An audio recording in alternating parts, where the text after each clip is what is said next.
माता जी की, आदरणीय छोटे गुरुदेव की, आदरणीय छोटे गुरुदेव की, पूज्य गुरुदेव की।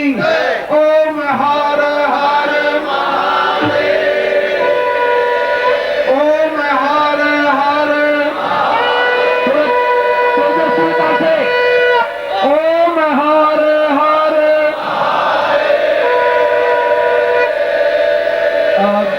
सभी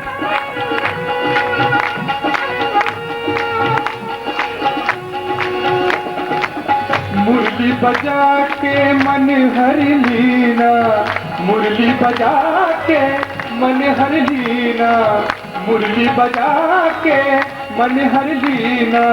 कैसे बनाऊं मैं धीर रे मुरलिया जमुना के तीर, बाजी रे मुरलिया जमुना के तीर। लाख मनाऊं व्याकुल मन को, लाख मनाऊं व्याकुल मन को, कोई चल न तकदीर। बाजी रे मुरलिया जमुना के तीर, बाजी रे मुरलिया जमुना के तीर, बाजी रे मुरलिया जमुना के तीर। रोम रोम मोहन रम बैठा, रोम रोम मोहन रम बैठा, बांधी प्रेम जंजीर। बाजी रे मुरलिया जमुना के तीर, बाजी रे मुरलिया जमुना के तीर, बाजी रे मुरलिया जमुना के तीर, बाजी। दो श्लोक, एक तो महाकाल से संबंधित और एक भगवतपाद सच्चिदानंद जी को स्मरण करते हुए मैं ये कठिन और अमोघ दीक्षा आपको दे रहा हूं। महाकाल का तात्पर्य है कि हमारे जीवन में प्रत्येक क्षण जीवंत हो सके और मृत्यु पर पांव रखते हुए हम निर्भीकता के साथ खड़े हो सके। ये काल ही नहीं, महाकाल। कालो न दैवां भवदेव नित्यं मर्त्योर्वता वै नरदेव चिन्त्यम् अमोघ शस्त्रं भवतां सदैवी दिव्योत्वदां स्नेह सदां न कुर्यात्। हे महाकाल, जिस प्रकार से एक बाघ के दाढ़ों में एक हिरण फंस जाता है और छटपटाता है, उसी प्रकार से प्रत्येक मनुष्य आपकी दाढ़ों में फंसा हुआ छटपटा रहा है। कब आपका जबड़ा मिले और समाप्त हो जाए। इसीलिए इस जीवन को पानी का बुलबुला कहा है, या क्षणभंगुर कहा है, या नश्वर कहा है। ये सब उन लोगों ने गढ़े हैं जिन लोगों के पास ताकत नहीं थी, क्षमता नहीं थी। ये आपकी स्तुति उन लोगों ने की है जो दीनहीन अकर्मण्य व्यक्तित्व थे। मां ब्रूहि दीनम च रे रे चातर सावधान मनसा मित्रक्षणम सूयताम मम भोदा बहवो वशन्ति गगने तादृश विजानन्ति गर्जन्ति केचिदुताम यं पश्य तस्य तस्य पुरुषो मां ब्रूहि दीनम च। अरे चातक, तुम बार बार इन बादलों से दीन वचन क्यों बोल रहा है? गर्जन्ति केचिदुताम, कुछ तो बेकार गर्जना कर रहे हैं। इसलिए जो तुम्हारी प्यास बुझा सके उसके सामने प्रार्थना करो। इसलिए ये शब्द इस श्लोक में बताया है। उन लोगों ने कहा है जिनके पास कर्मण्यता नहीं थी, ताकत नहीं थी, गुरुत्व नहीं था। और मैंने कई बार आपको स्पष्ट कहा है, गुरुत्व का मतलब है कोई व्यक्ति विशेष नहीं, कोई नाम नहीं, एक उच्च कोटि की ज्योति। और जिनके पास वह है, इस श्लोक में ही बताया है, वो अपने आप में मृत्यु पर पांव रखता हुआ आपके चंगुल से, अपने हाथ से आपके चंगुल को तोड़ता हुआ आपको विजय प्राप्त कर लेता है ऐसा ही मैं आपसे वरदान चाहता हूं कि मैं आपसे युद्ध में व्यक्ति जीवन संघर्ष करता हुआ जीतूं और आपको परास्त करूं। ऐसा मैं आपसे आशीर्वाद चाहता हूं। ये व्यक्ति यमराज को ऐसा कह रहा है और ऐसा ही आशीर्वाद नचिकेता को दिया। और दूसरा श्लोक में गुरुदेव के बारे में बोल रहा हूं जिन्होंने ये उच्च कोटि का ज्ञान दिया। वीरो सांब वदैन्य पूर्वमतिदां पूर्वौ सदा वैयमं चिन्त्यं चिन्त्य विचिन्त्य रूपमधिकं गुर्वो सदां देवतां ब्रह्मोर्विष्णु भवेन्त रुद्र सहितं श्रीपादमवदन्तरे श्री गुरुदेव सहित माधवदे पूर्णत्वमेवावदे।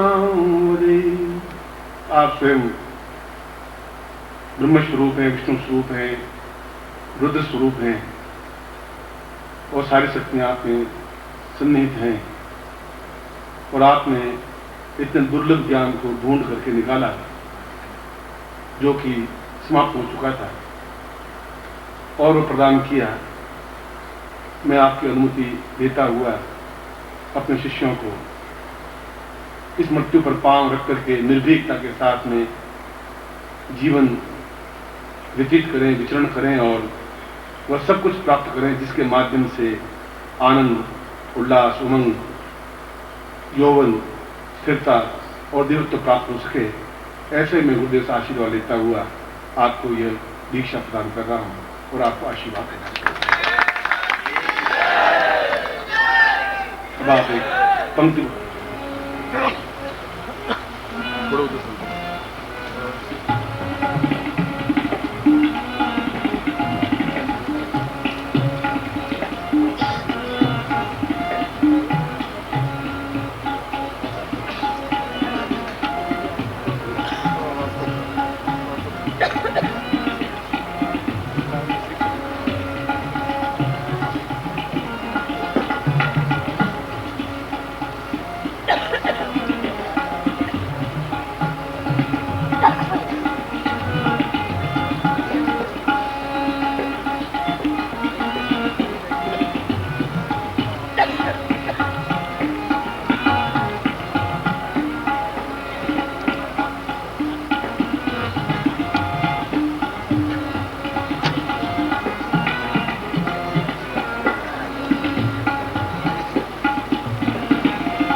अब मैं आपको ज्यादा नहीं रोकूंगा। एक तो दो बातें आपको कहनी है।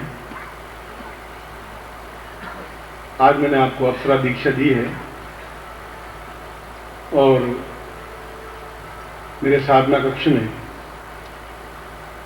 जहाँ सफाई मैं कर रहा था, मैं खुद ही सफाई करता हूँ उसकी, वहाँ कुछ अप्सरा मालाएं पड़ी थी, बहुत थोड़ी सी थी, वो मैंने प्रदान कर दी हैं।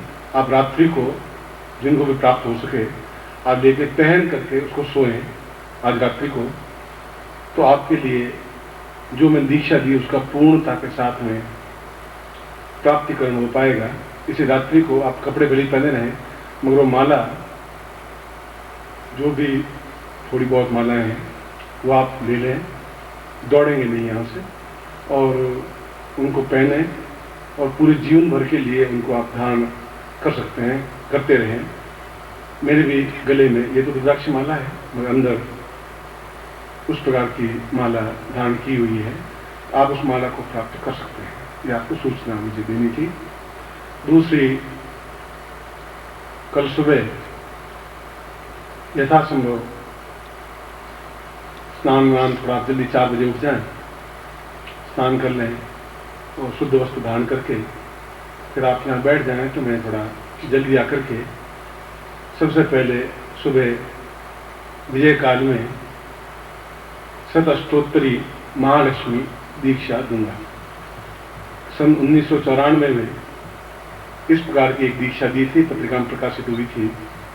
शतअष्टोत्तरी का मतलब है 108 महालक्ष्मी से संबंधित दीक्षा, और वह दीक्षा भी और वह लेख भी जून या जुलाई में प्रकाशित हुआ था। इस समय तो तांत्रिक दिवस है, फाल्गुन दिवस है, इसलिए कल प्रातः काल विजय काल में महालक्ष्मी काल में उस दीक्षा को मैं सबसे पहले आपको प्रदान करूंगा। ध्यायेत् परेशान ग्रहणोऽपि वाद्यम् दीर्घोऽवतां वै भवसिन्धुरूपम् सह्याद्रिपूर्णमदिवं भवतं सदैव सर्वेऽपि कार्य भवतं ऋषिभ्यः। आज मैं अपना प्रवचन विश्वामित्र के श्लोक से कर रहा हूं, और विश्वामित्र के बारे में मैंने कल आपको बताया था कि वह एक उद्धर्ष और प्रचंड साधक था और गुरु थे। प्रत्येक साधक अपने आप में गुरु होता है, साधक साधक ही नहीं रहता है, और प्रत्येक गुरु भी अपने आप में साधक होता है। जहां जिज्ञासु वृत्ति पैदा होती है, जहां यह भावना पैदा होती है कि मुझे ये समझना है, आत्मसात करना है, जहां यह समझना है कि मुझे अपने जीवन में ऊंची छलांग लगानी है, वहां वह साधक बनता ही है। बिना साधक बने, और साधक का मतलब है शरीर को पूरी तरह से साधक या साधना या सिद्ध करके समर्पित होते हुए उस ज्ञान को पूरी तरह से पी जाने की क्रिया को साधक कहते हैं। अपने शरीर को सिद्ध करते हुए, एक जगह स्थिर करते हुए, एक लक्ष्य को स्थिर करते हुए, और जो उसको ज्ञान मिले, जो उसकी इच्छा हो या जो गुरु की इच्छा हो, क्योंकि गुरु और शिष्य मिलकर के एक बनते हैं। न शिष्य अपने आप में पूर्णता है, न गुरु अपने आप में पूर्णता है। इसलिए इन दोनों को योग कहा गया है। गुरु और शिष्य के मिलन को योग कहा गया है, जिसको आगे जाके अष्टांग योग का नाम दिया गया है। यम, नियम, प्राणायाम, प्रत्याहार, आचार विचार। तो विश्वामित्र भी इस श्लोक में उसी शब्दों को दोहरा रहे हैं कि राम, मैं तुम्हारा गुरु तो हूं, मगर उससे पहले मैं साधक भी हूं। साधक इसलिए हूं कि मैंने अपने जीवन में उन सब पाथेय को, उन सब रास्ते को पार किया है, जो रास्ता उस छोर से प्रारंभ होता था जहां अत्यंत गरीबी और विपन्नता थी, दरिद्रता थी, भूखमरी थी, और क्षत्रिय होते हुए विश्वामित्र अपने आप में पूर्ण क्षत्रिय थे। जहां वशिष्ठ ब्राह्मण थे और सारे ब्राह्मणों ने मिलकर के कहा कि क्षत्रिय अपने आप में ब्रह्मर्षि नहीं बन सकता। इसी चुनौती को उन्होंने उठाया। उन्होंने कहा कि साधक में कोई ब्राह्मण और क्षत्रिय और वैश्य नहीं होते, साधक अपने आप में साधक होता है। और यदि मैं क्षत्रिय होकर के भी पूर्ण ब्रह्मर्षि नहीं बन सका तो फिर मेरे जीवन को धिक्कार है, मेरे जीवन को व्यर्थ है, तुच्छ है। और उन्होंने उस जगह से जहां बचपन में उनके मां बाप अनाथ समझ करके छोड़ दिया, मैं आपकी स्टेज से विश्वामित्र की स्टेज तक ले जा रहा हूं। आप कल्पना करें कि आप कहां पर हैं, विश्वामित्र कहां पर था। और विश्वामित्र भी वैसे ही भावभूमि में था। अगर आपके पिताजी भी थे, दादाजी भी थे, परदादा भी थे, चाहे आज परदादा आपके सामने नहीं है, मैं इस बात को स्वीकार करेंगे कि मेरे परदादा थे एक, आपने चाहे नहीं देखा। उन्होंने जीवन में दुख देखा या सुख देखा, वह भी आपको ज्ञात ही होगा कि उन्होंने जीवन में गरीबी में काटा या अमीरी में काटा या जीवन में उतार चढ़ाव आए, जो भी। और विश्वामित्र भी इसी कड़ी में जाकर के हमारे पूर्वज थे। इसलिए कड़ी को मैं तोड़ नहीं रहा हूं, मैं बता रहा हूं कि यदि एक क्षत्रिय, एक ऐसा व्यक्ति जिसको पैदा होते ही मां बाप ने छोड़ दिया और जो 5 साल का 7 साल का हुआ, तब खेत में से जब किसान अन्न तोड़ के काट के ले जाते थे और जो दाने बिखरे हुए होते थे, उन दानों को चुन चुन करके शाम को रोटी बना के खाता था। जहां भिक्षा नहीं मिलती थी इसलिए कि तुम ब्राह्मण नहीं हो। और ऐसी विपन्न और गरीबी अवस्था में जिसको कोई बात करने के लिए तैयार नहीं था, जिसको ज्ञान देना तो बहुत दूर की बात, और इतना धार्मिक कट्टरता थी कि जब एकलव्य ने कहा द्रोणाचार्य को कि मैं आपसे ज्ञान प्राप्त करना चाहता हूं धनुर्विद्या